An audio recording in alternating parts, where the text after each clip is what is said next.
Welcome to the National Holocaust Centre and Museum's live event. The broadcast will start shortly.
Welcome to the National Holocaust Centre and Museum's live event. The broadcast will start shortly.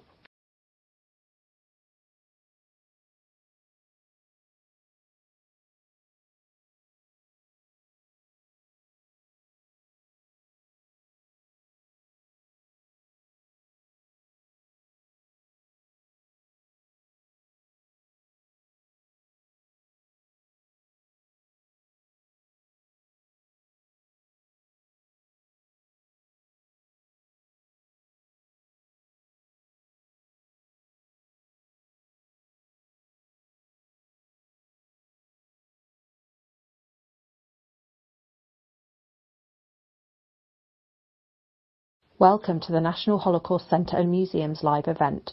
The broadcast will start shortly.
Welcome to the National Holocaust Centre and Museum's live event. The broadcast will start shortly.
Welcome to the National Holocaust Centre and Museum's live event.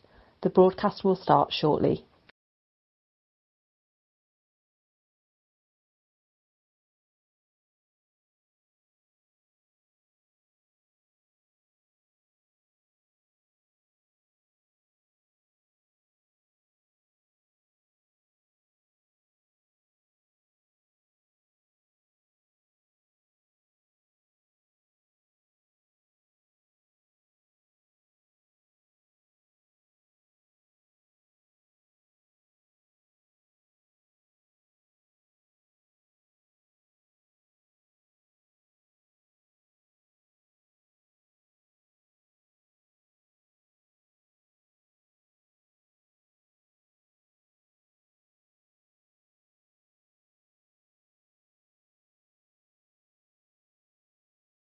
Welcome to the National Holocaust Centre and Museum's live event.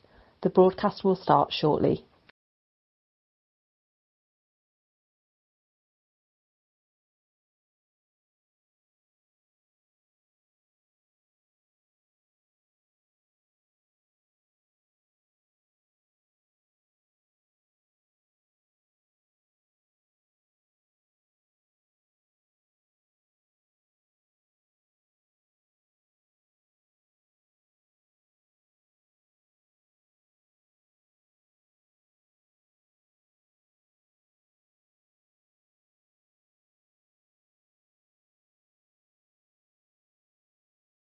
Welcome to the National Holocaust Centre and Museum's live event. The broadcast will start shortly.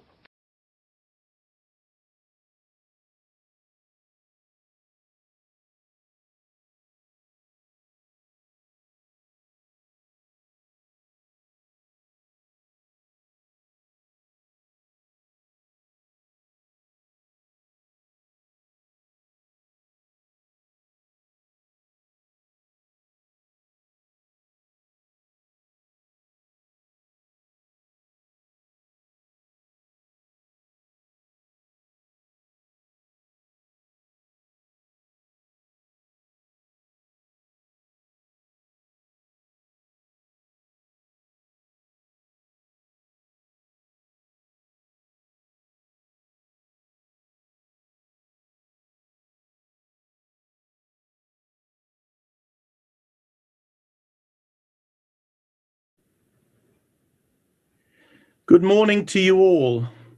I would very much like to have welcomed you to be at the centre in person for our event to mark Holocaust Memorial Day. But alas, we cannot be physically together. So let me give you a warm, albeit virtual welcome as we come together digitally to mark the day. I do welcome you all, but particularly our local civic leaders and very especially our survivors. Survivors, we miss you at the centre, but knowing that we are marking the day together should give you and us some comfort. Our time together this morning will be divided into two parts, beginning with our traditional memorial and then moving on to see how the Holocaust was not the end of racism, but how it still lives on in an important area of national life. Each year, the Holocaust Memorial Day Trust sets a theme for HMD. And this year, the theme is Be the Light in the Darkness. So while we remember the horrors of the Holocaust and of subsequent genocides, let us remember that the darkness of the Holocaust, that darkness like no other before it, gave way to the light of freedom, the light of hope, the light of reason, and the light of compassion.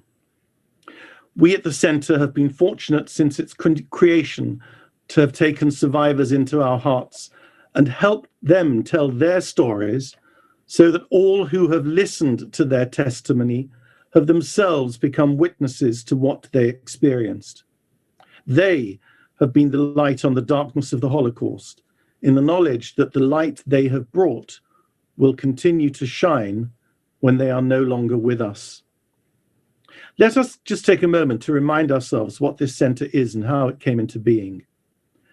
Beth Shalom, the House of Peace, opened its doors in 1995, founded by the wonderful Smith family, Stephen and James, supported throughout by their parents, Marina and Eddie, after a trip to the Holy Land in 1991, and created to shine a light in this corner of Nottinghamshire, a light that has spread throughout the country and abroad, and the family who have done so much to ensure that Holocaust education took its rightful place in the education of our young, and to ensure that the lessons of the Holocaust are not forgotten and consigned to history.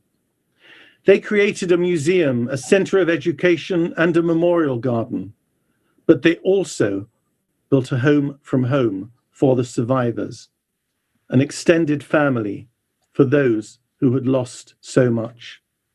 The Smiths are still an integral part of the centre, the only non-Jewish family in the world to have built a Holocaust centre, and we honour them as they deserve.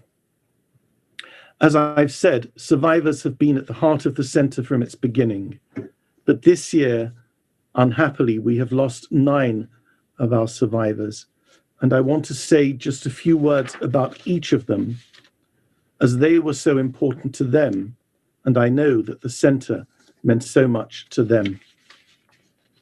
I begin with Ruth David. Ruth graced us with her infectious laugh and intelligent conversation each time she visited. A Kindertransportee herself, Ruth lost her parents to the Nazi regime and became a teacher and fierce advocate of strong Holocaust education. Her passion for good Holocaust education was rewarded with the Cross of the Order of Merit, one of the highest honours in her country of birth, and something of which she was very proud. Ruth dedicated her life to making the future of younger generations better than her past.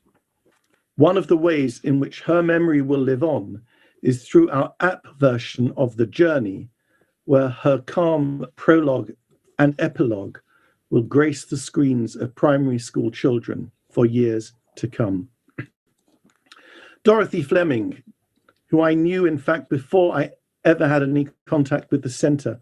Dorothy and her sister Lisi were lucky enough to have travelled together on the Kindertransport and to be welcomed by the Hall family in Leeds, who did not want to separate them. Dorothy was crucial in pushing for the inception of our primary school exhibition, The Journey. And now hours of her testimony and her artifacts, including a beautiful piano cover from her childhood in Vienna, lie at the heart of the exhibition to be seen for years to come.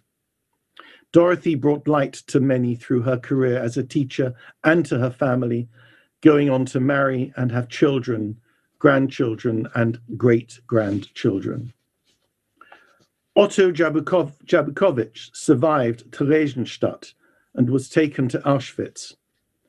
After lying about his age, he would survive to be transported to Sachsenhausen, where he would be a slave labourer until the end of the war. Otto would go on to gain a PhD and work in scientific research and development. He was a loving husband, father, grandfather, and great-grandfather, and a truly remarkable man. Otto was a sought-after speaker who left a legacy behind him by sharing his story.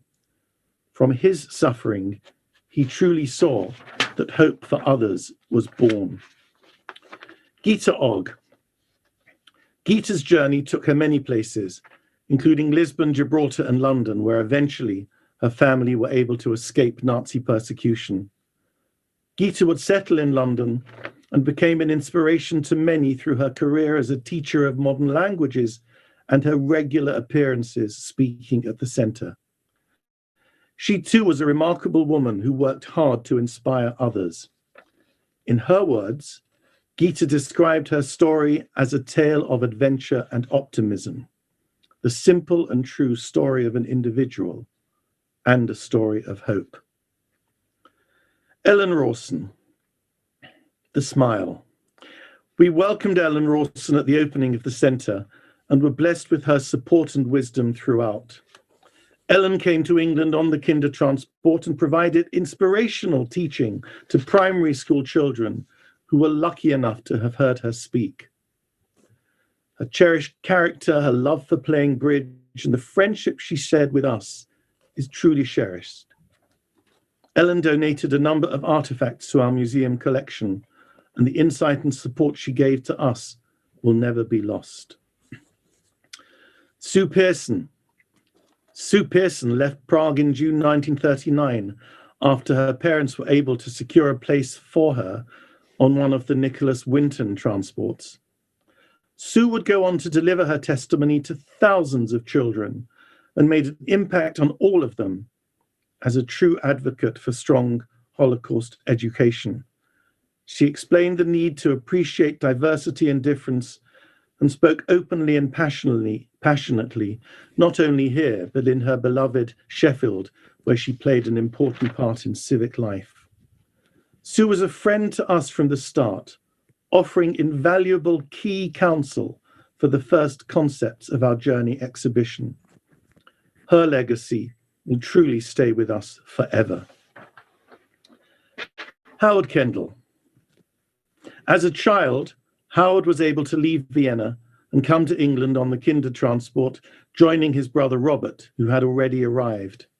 Howard remained in the UK for the rest of his life, eventually marrying and having children of his own. He was known to all at the centre for a number of years and had become a regular speaker to people of all ages. He was passionate about sharing his story as often as possible and talking in depth with students about many important contemporary messages that those who are lucky enough to have heard will remember forever. His commitment to improving the world in which we live by reminding us to care for one another is a crucial message. Not only will we miss Howard for this and for the work that he had done, but also his wicked sense of humour, the twinkle in his eye, and his keen love of football, especially of his beloved club, Nottingham Forest. Bernard Grunberg. Escaping on the Kinder transport, Bernard would ultimately lose his entire family in the Holocaust. He lived in England working as a dairy farmer and strived to share his story with as many people as possible. Bernard became an honorary citizen of the town of his birth, Lingen, in 1993, something we know meant a great deal to him.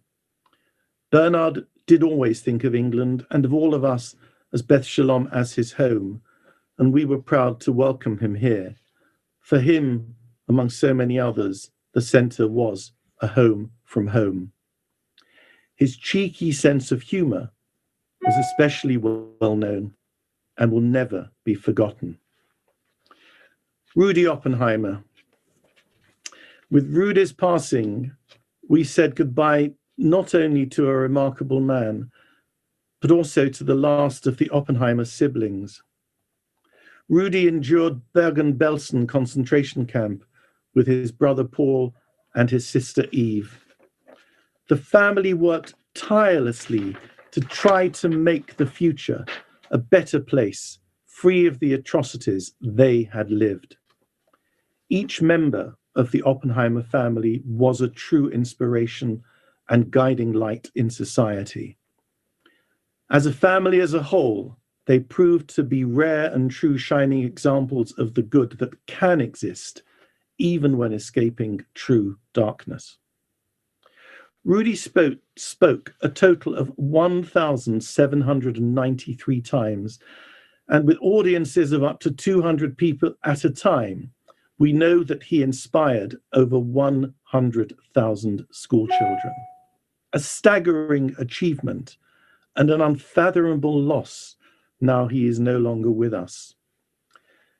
Because fortunately, Rudy was filmed for the Forever Project, he will be able to answer our questions for generations to come. To quote Rudy, his testimony will forever be able to instill within us that standing by and doing nothing is not enough. We miss them all enormously for who they were and for what they did. and our memories of them and of their loss this year lead us to the memorial hall at the centre, where Rabbi Tanya Sakhnovitch, the rabbi of the Nottingham Liberal Synagogue, will lead us in our traditional memorial and candle lighting. Thank you, Henry. It is actually breaking my heart to hear how many survivors we have lost this year, and particularly those who I knew personally. Let their memory be for a blessing. And now,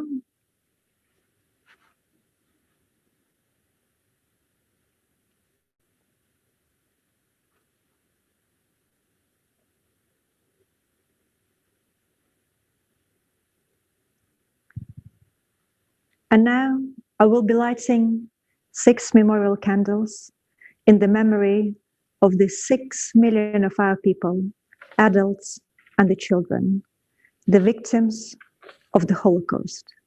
6 million people who perished in the Holocaust.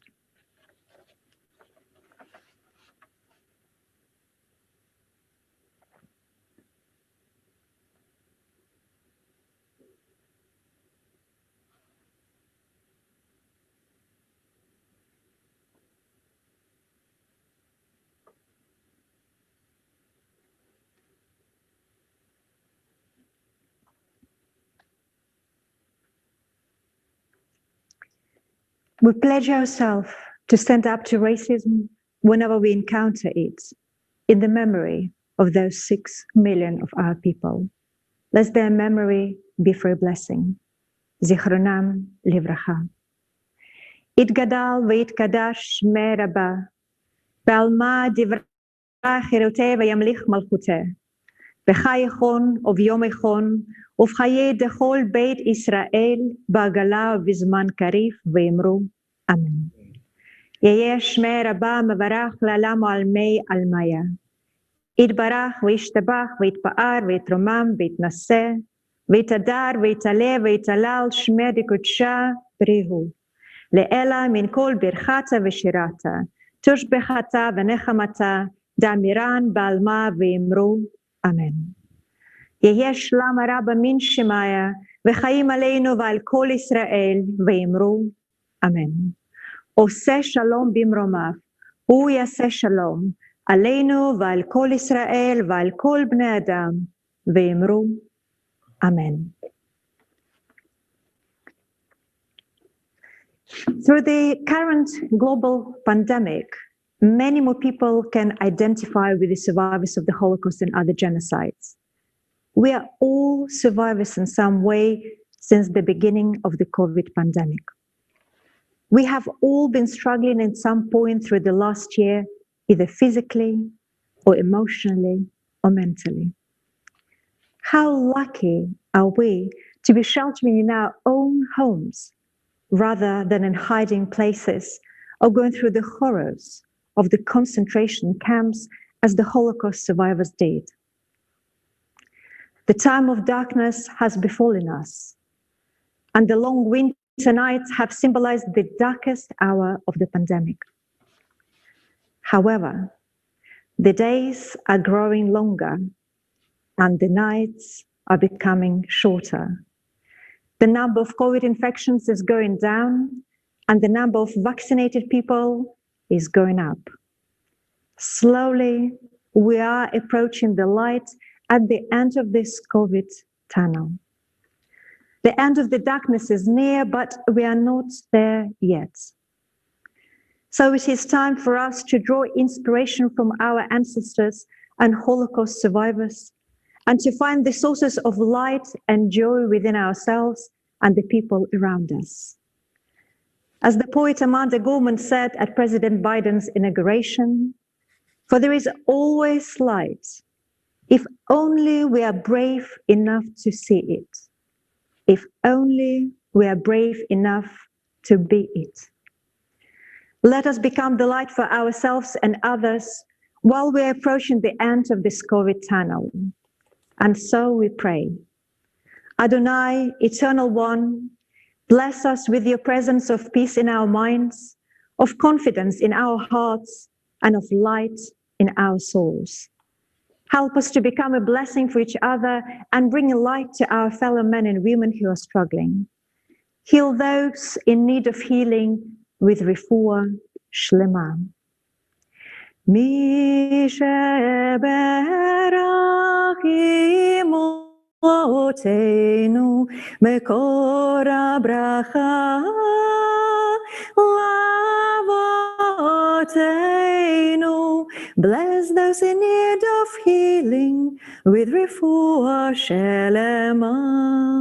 The renewal of body, the renewal of spirit, and let us say Amen. And let us say Amen. Rabbi Tanya, thank you so much for leading us in those prayers and for lighting the candles for us. Your words echo what I've been saying to my family, all of whom feel awful that we cannot come together with children, with grandchildren, being in lockdown in their houses, having to do home. Your message about how we have to put that into perspective when viewed against what those we are here to honor and to remember today went through is so important. So thank you so much for your prayers and your words. Thank you, Henry. It's my honor. It's an honor for me. We now move on to looking at anti-Semitism and racism in an important area of national life, football. The short film that we made last year for Holocaust Memorial Day was about footballers and football itself to make our message about the importance of being an upstander. That film went viral and was seen by countless millions over the world. But today we pick up on football itself and racism and anti-Semitism in football. And we begin with our excellent director, Mark Cave, interviewing one of our survivors, Simon Winston, to hear from him of his own experiences. Over to you, Mark. Thanks, Henry. Good morning, everybody. I'm delighted that we're going to actually have a survivor with us on this live cast. So I'm really pleased that Simon is able to join us. Simon Winston BEM. Good morning, Simon. Good morning. How are you? I'm fine at the moment. Good. Well, I hope it stays that way. I'm sorry we're not actually together in the flesh, but you're closer to the soul of the place up in Nottingham than I am, so I'm slightly envious. Now, we are going to talk a little bit about football. We're going to touch on your story, but it will be wonderful. I, of course, and Henry, of course, and Tanya know your story, but just by way of background to kick things off, would you mind just telling us a little of your background? I don't mind at all. It's really about me in another way too. So, with the help of my parents, I survived the Holocaust. The Holocaust, that's the brutal, calculated attempt by the Nazis to kill all the Jews in Europe. In 1941, the Nazis invaded our small town in Poland. 7,000 Jews were incarcerated in a ghetto. A ghetto means a makeshift concentration camp for Jews, where we were brutalized, starved to death, and murdered in mass graves. After 2 years, my family of 4 managed to escape. We were on the run and in hiding for a further 2 years.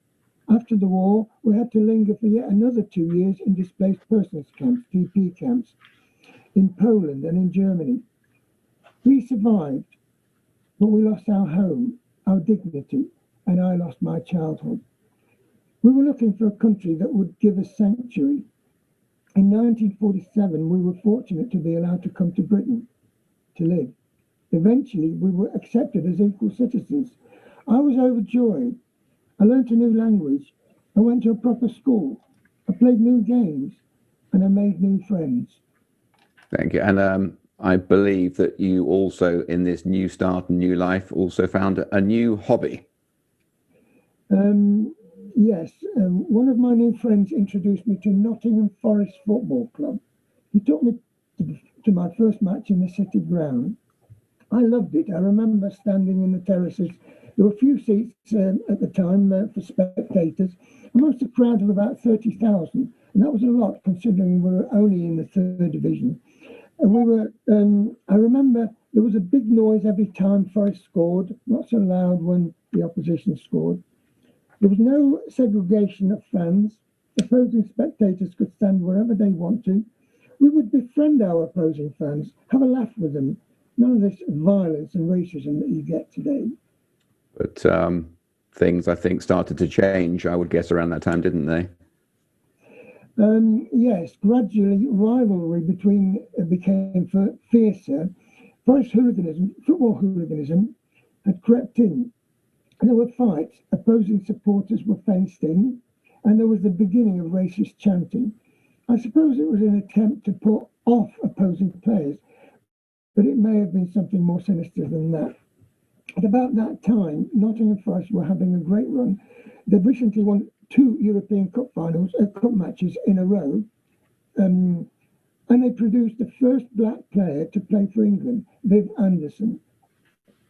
It's famously reported that Viv Anderson complained to his manager, Brian Clough, saying that he could hear racist chants at the matches and people were throwing bananas onto the pitch. Brian Clough reportedly said to him, "It's disgusting. They should be ashamed of themselves. But there's not much I can do about it. There's no law against it." And this from a man who famously punched a Forest supporter for running onto the pitch. But he said, "But don't let them upset you. You're bigger than that. And when they throw a banana, pick it up, peel it and eat it. Bananas are good for you. If you show them that you won't be intimidated. And if you can't do that, you're no good to me as a footballer."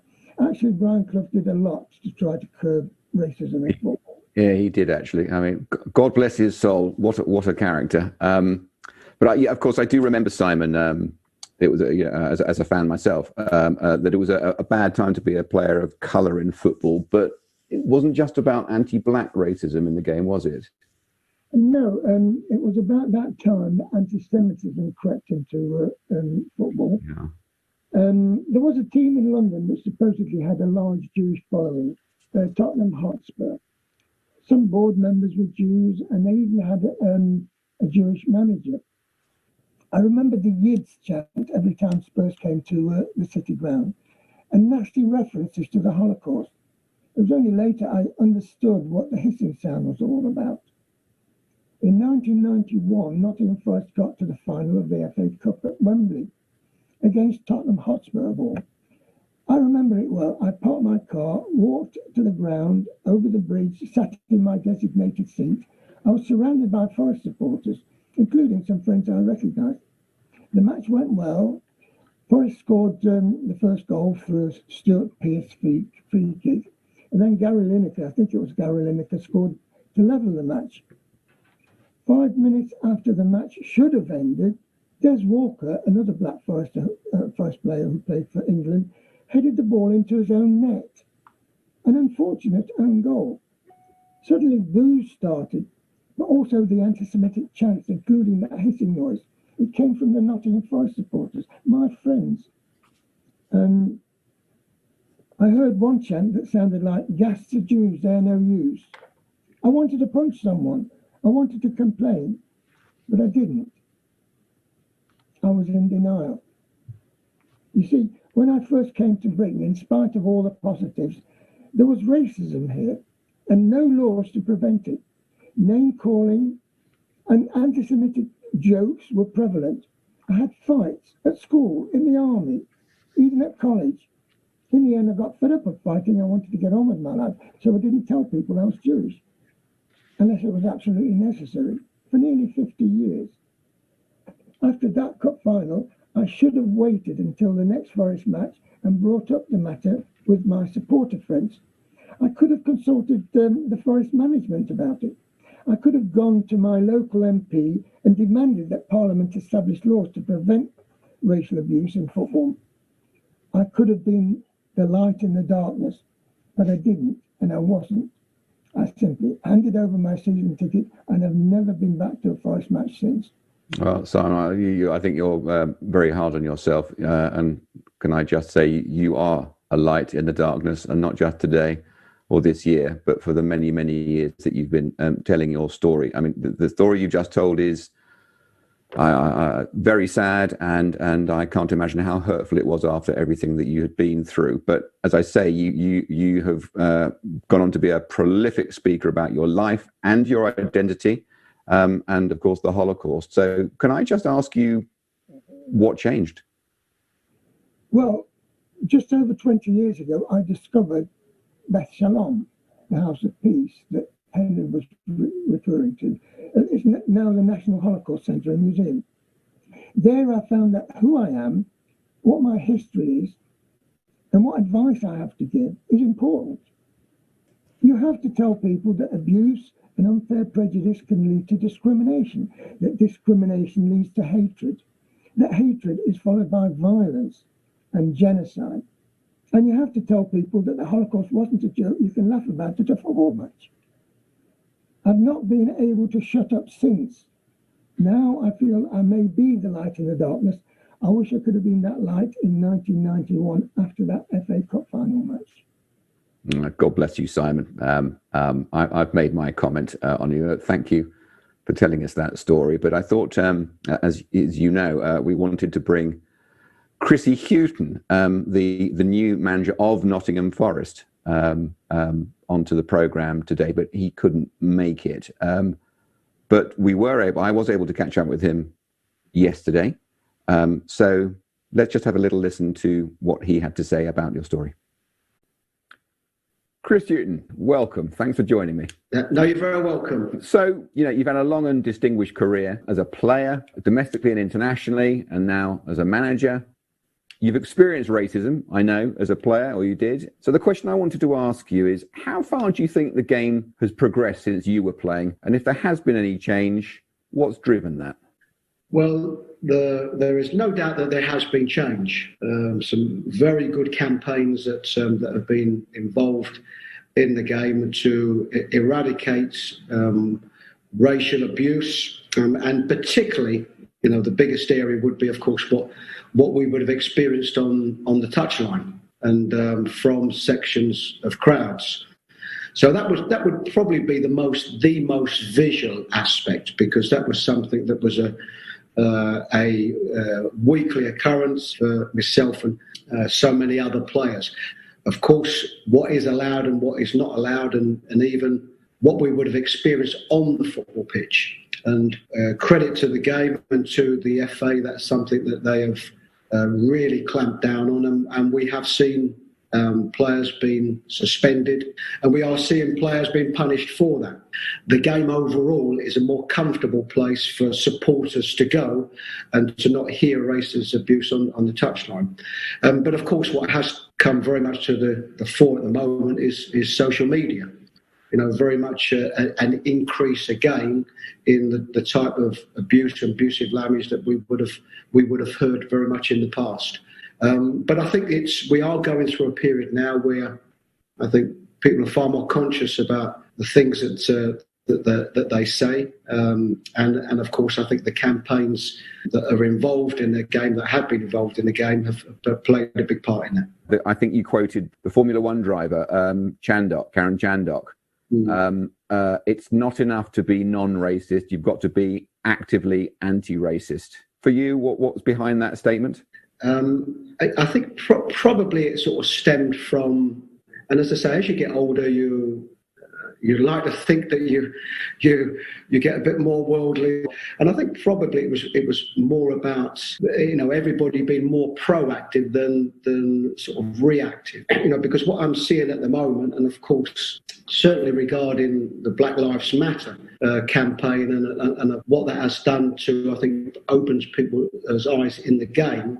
And of course, then it becomes about racism and prejudices in the game. Not just about Black Lives Matter campaign, but generally what people and players are experiencing, people in the game, are experiencing. And what we are finding since then, and certainly over this last year, there are a lot of people speaking and answering questions because it's been on the forefront of so many people's mind that probably haven't spoken about it before. But because of present times, they are asked the question.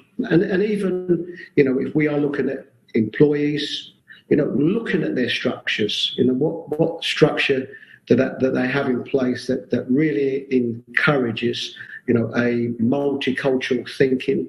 Yes. So I think it's more about, thinking about it as opposed to, just answering a question. And of course, the answers to the question is yes, of course, we are not racist, and we don't think that way. And I think it's just about being more proactive. Walking the talk, that makes sense to me. Lastly, really, I just wanted to be able to ask you, if I may, a question. A very dear friend of us at the Holocaust Museum, who's a Holocaust survivor called Simon Winston. He lives in the area and he is a Nottingham Forest fan. I want to take you back to 1991 because that's the area of his question. He says he's been a fan of the Forest since the 1950s when he made it over here from Poland. And his question for you, Chris, is this. At the 1991 Spurs-Forest Cup final at Wembley, I experienced anti-Semitic chanting. Chanting only started at the end of the match when Spurs scored the winning goal. It was the Forest supporters who were involved. As a Jew and a Forest supporter, what should or could I have done? Yeah, no, firstly, Simon, I'm incredibly sorry for what you went through in that period or that particular time. And if we were in today, and certainly there would be procedures in place, I think certainly it would have been a case of notifying the nearest stewards to identify those that made their comments.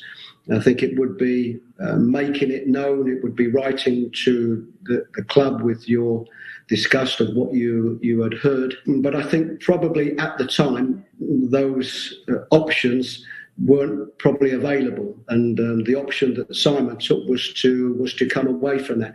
And I don't think there would be anybody that could argue with that, because, that's very much how Simon felt. That's the emotion that he felt, and the disgust that he felt at that particular time, that he took the actions. And Indeed. I'm aware that I think that Simon got an award, I think, not so long ago.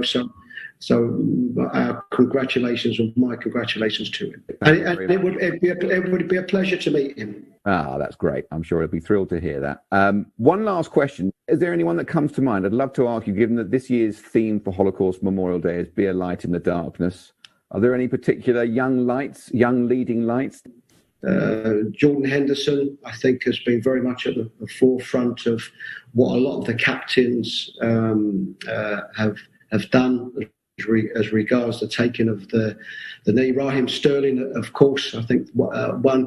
I think for particularly for somebody that has gone through the experience that he's gone through, with social media and the press, and so I think speaking the way that he has, and probably also Marcus Rashford. And Marcus Rashford maybe more so because it's non-football. To take on a campaign in the way that he has, and to use his standing in the game and his name to such effect, I think, has been outstanding. And this is somebody that I think that we could all look at and think, this lad is just a regular lad.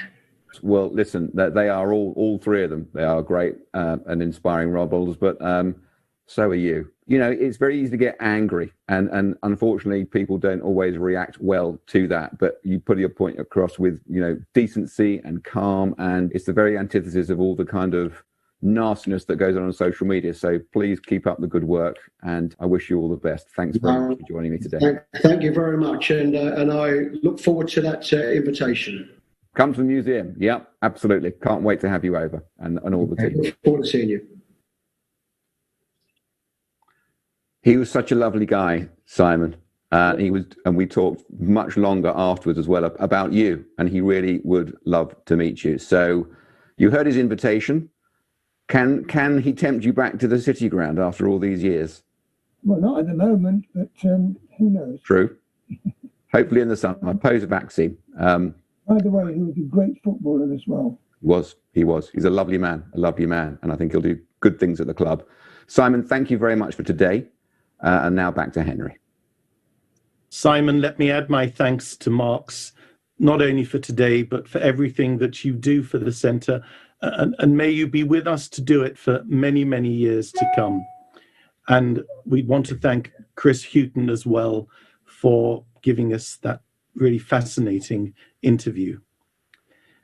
My friends, we've come together today to mark Holocaust Memorial Day, and I want to thank you all for joining us.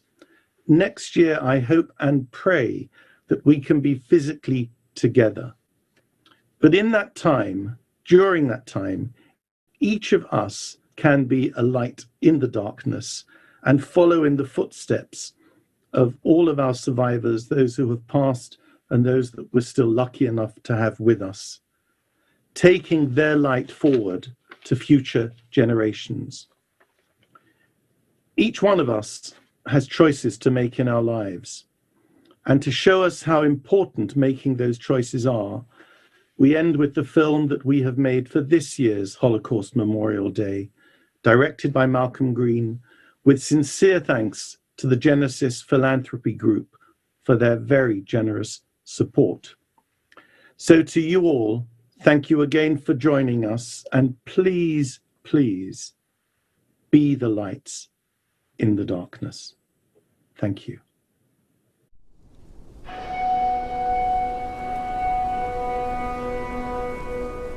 On Holocaust Memorial Day, we remember that we each have a choice to indoctrinate, or educate, to enslave, or liberate, to persecute, or protect, to spread fear, or share hope, to suppress, or support,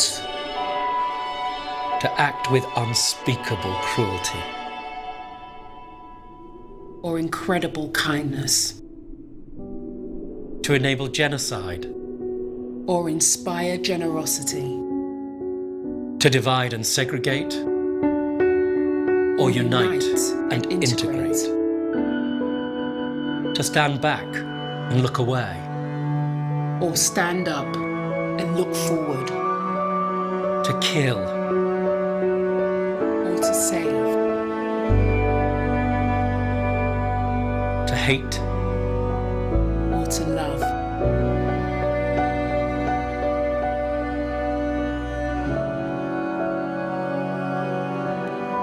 Holocaust Memorial Day, January 27th. be the light In the darkness.